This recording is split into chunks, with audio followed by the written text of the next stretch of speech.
Okay, so our next step is to create some wireframe to use for our 3-axis wireframe toolpath. So we're going to create a new layer by right-clicking in this window, add new layer, and we'll give it a name. From here we want to do some geometry creation. So we're going to go to Create 2D and Extract Edges, and then we'll come down and grab the edge that we want.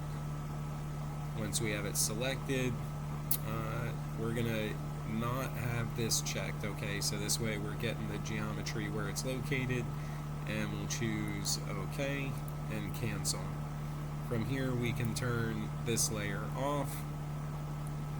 Okay, we're going to go to our front UCS and do line, angle, tangent, 125, we're going to say 90, and then, or let's say 270. Okay, so we get that one going that way, that one going that way, cancel, turn this off. Alright, so now we have our basic geometry. We need to offset it for the cutter.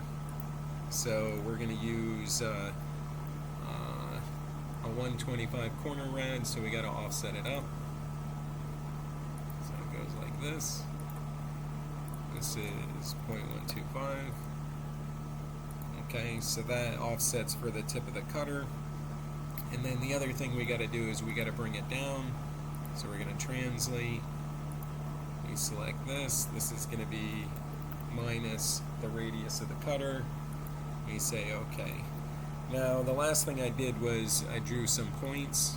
So this way I could add like a leader line, but we probably could use an angled line as well, but usually it needs a point for that. So either way, I ended up doing it this way. Like this. So we do one there. This one's minus. Like that. And then we just do a line join going from here to there. And then another one from here to there. Okay, so those are the... Oh, yeah, do that.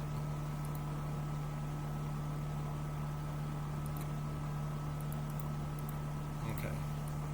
So those are the steps for creating the wireframe. I'm going to go ahead and delete this one now.